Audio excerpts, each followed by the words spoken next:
Good morning, student. I, Sharmila, SS teacher in Suraj School, Mahendragarh. Today, we are going to discuss important events and date in your history book. Nationalism in India topic से जो important events आती हैं, dates आती हैं, उनमें आज हम discuss करेंगे जो मेन इवेंट्स आती हैं चैप्टर की, वो कौन कौन सी आती हैं. ठीक है. फर्स्ट ऑफ ऑल, सबसे पहले अगर हम लेते हैं जो नेशनलिज्म इन इंडिया का जो टॉपिक है हमारा, जो 10th क्लास की हिस्ट्री में, वो पूरा का पूरा जहां से इवेंट स्टार्ट होती है वो गांधीयन पीरियड कहलाता है. 9 जनवरी 1915 को Mahatma Gandhi came from South Africa. 9 जनवरी 1915 को महात्मा गांधी साउथ अफ्रीका से वापस इंडिया आए. उसके बाद में पूरा का पूरा जो नेशनल मूवमेंट था, नेशनल मूवमेंट की जो सारी की सारी एक्टिविटीज थी वो महात्मा गांधी के इर्द गिर्द चलने लगी थी. तो फर्स्ट वर्ल्ड वॉर के बाद 1919 में ब्रिटिश गवर्नमेंट के द्वारा एक एक्ट पास किया गया जिसका नाम क्या था, रोलेक्ट एक्ट. तो 1919 की फर्स्ट इवेंट आती है, the British government pass the रोलेक्ट act in 1919 में ब्रिटिश गवर्नमेंट के द्वारा एक रोलेक्ट एक्ट को पास किया गया. People called this act black act. लोगों ने इसको ब्लैक एक्ट कहा. नो अपील, नो वकील, नो दलील का एक्ट कहा, because this act gave the enormous power to government to repress the political activities in India. After first world war के बाद देश के अंदर जो नेशनल मूवमेंट की ग्रोथ चल रही थी उसको देखते हुए ब्रिटिश गवर्नमेंट के द्वारा इस रोलेक्ट एक्ट को पास किया गया था. सरकार ने बहुत सारी पावर, कहता है इसमें पुलिस को इनॉर्मस पावर दे दी थी. Police can arrest any body without trial for 2 years. Mahatma Gandhi and other Congress leader opposed this act and people also called this act as a black act. लोगों ने इसको black act के रूप में भी इसको black act काला कानून भी कहा. एंड महात्मा गांधी स्टार्टेड ए हड़ताल एंड अप्रैल 1919 में अगेंस्ट द रोलेक्ट एक्ट. अगली जो इवेंट आती है तो हमारे पास रोलेक्ट एक्ट से रिलेटेड एक इवेंट आती है 1919 की. नेक्स्ट आती 13 अप्रैल 1919 को जलियांवाला बाग इंसिडेंट होती है. ठीक है. ये कॉमन क्या था, जो जलियांवाला बाग इनक्लोज ग्राउंड था, जो पब्लिक थी वहां पर, वो पूरी की पूरी वहां पर जो पब्लिक उस पर्टिकुलर फेयर के अंदर आई हुई थी, मेले के अंदर आई हुई थी, वो अवेयर नहीं थी. जो मार्शल लॉ अमृतसर के अंदर जो उसमें इम्प्लीमेंट था, जनरल डायर उसमें क्या थे, कमांडर थे अमृतसर के. ठीक है. तो जनरल डायर ने क्या किया, पूरे के पूरे जलियांवाला बाग में जो क्राउड वहां पर थी उसके ऊपर फायरिंग करवा दी. इसी को हम जलियांवाला बाग इंसिडेंट के नाम से क्या करते हैं, जानते हैं. किलिंग 100 पीपल्स एंड 300 के आसपास लोग क्या हुए, इसमें घायल हुए. ठीक है. तो जो दो इवेंट आती हमारे पास 1919 के अंदर, रोलेक्ट act was passed by the British government and Jallianwala Bagh incident. Next आती 1920 के अंदर महात्मा गांधी के द्वारा नॉन कोऑपरेशन मूवमेंट स्टार्ट किया गया. ठीक है. 1 अगस्त 1920 को Mahatma Gandhi started the non cooperation movement for in support of Khilafat as well Swaraj. दोनों पर्पज से महात्मा गांधी ने, स्वराज के पर्पज से खिलाफत को सपोर्ट करने के लिए महात्मा गांधी ने नॉन कोऑपरेशन मूवमेंट को स्टार्ट किया. महात्मा गांधी ने नॉन कोऑपरेशन मूवमेंट के लिए बाकी जो कांग्रेस लीडर थे उनको कन्विंस करने की कोशिश की. ठीक है ना, कि वो खिलाफत के सपोर्ट में क्या चलाएंगे, नॉन कोऑपरेशन मूवमेंट. खिलाफत इशू क्या था, ओटोमन टर्की की फर्स्ट वर्ल्ड वॉर में डिफीट के साथ ही ओटोमन टर्की पर बहुत हार्श कंडीशंस ब्रिटेन और फ्रांस के द्वारा इंपोज कर दी गई थी.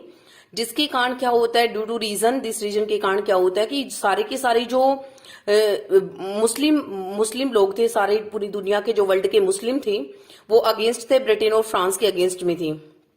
ठीक है. महात्मा गांधी भी खिलाफत को सपोर्ट करना चाहते थे, बिकॉज क्योंकि वो हिंदू मुस्लिम यूनिटी को देखना चाहते थे. देश के अंदर हिंदू और मुसलमानों को एक अम्ब्रेला के नीचे लाना चाहते थे. इसे Mahatma Gandhi started non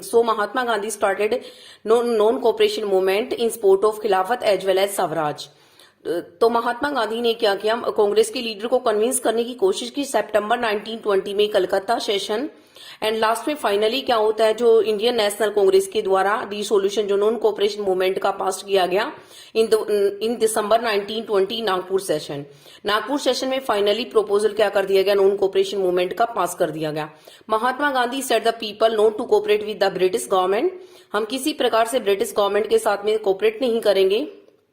titles है जो भी हमारे पास सारे अवार्ड वगैरह हैं हम उन्हें वापस क्या कर देंगे, हम अपनी पोस्ट से रिजाइन कर देंगे। इस प्रकार से Mahatma Gandhi, because Mahatma Gandhi declaring his book Hind Swaraj 1990 में, महात्मा गांधी की जो 1909 में महात्मा गांधी की बुक पब्लिश होती है Hind Swaraj.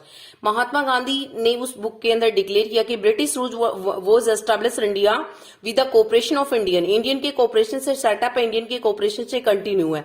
If the Indian did not cooperate the British, अगर वो ब्रिटिश को कोऑपरेट करना बंद कर देंगे, British rule will be collapse with in a year.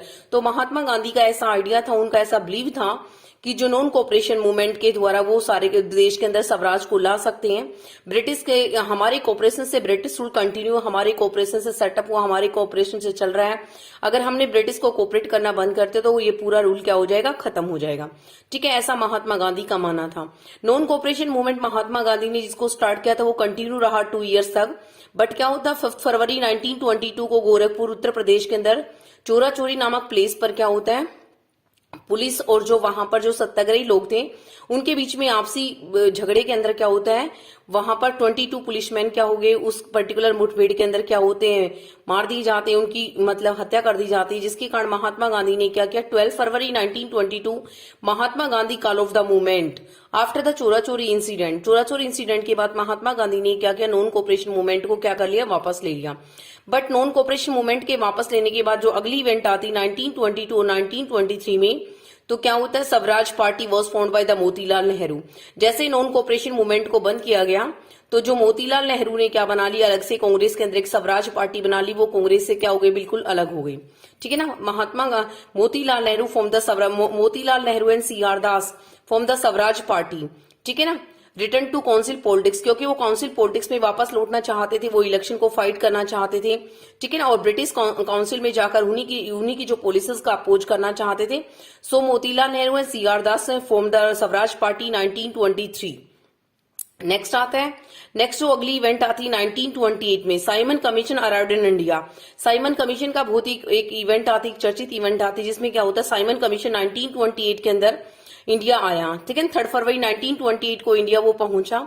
But क्या होता, पूरे के पूरे कंट्री के अंदर साइमन कमीशन का अपोज किया गया। साइमन कमीशन के अपोज के पीछे रीजन क्या था, क्योंकि जो ब्रिटिश लोगों ने पहले से सारी की सारी political parties including the Congress, Muslim league, सभी पॉलिटिकल पार्टीज ने गो बैक साइमन के पर्टिकुलर स्लोगन लगाए और साइमन कमीशन का पूरी तरह से क्या किया गया, अपोज किया गया।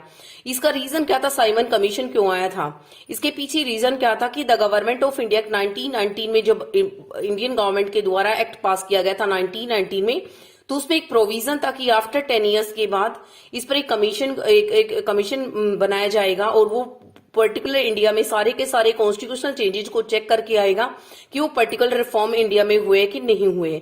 उन्हीं कॉन्स्टिट्यूशनल रिफॉर्म को चेक करने के लिए साइमन कमीशन इंडिया आया और उन्हीं पर उन्हें अपने ब्रिटिश गवर्नमेंट को अपना क्या देना था, सजेशन देना था। बट साइमन कमीशन का पूरे देश के अंदर क्या किया गया, अपोज किया गया। इसलिए हमारे पास 2-3 इवेंट आज हमने डिस्कस की। तो 1919 के अंदर कौन कौन सी इवेंट होती हैं, एक 1920 के अंदर नॉन कोऑपरेशन मूवमेंट से रिलेटेड, और एक उसका आपका आएगा 1923 में क्या आएगा, स्वराज पार्टी। ठीक है ना, और 1928 में क्या आएगा, साइमन कमीशन। ओके, तो ये हमने कुछ इंपॉर्टेंट इवेंट्स और डेट्स हमने डिस्कस की थी आपके हिस्ट्री की बुक से। आप इन सभी को रिवाइज कर ले, आगे हम और आगे डिस्कस करेंगे। Thanks and have a nice day.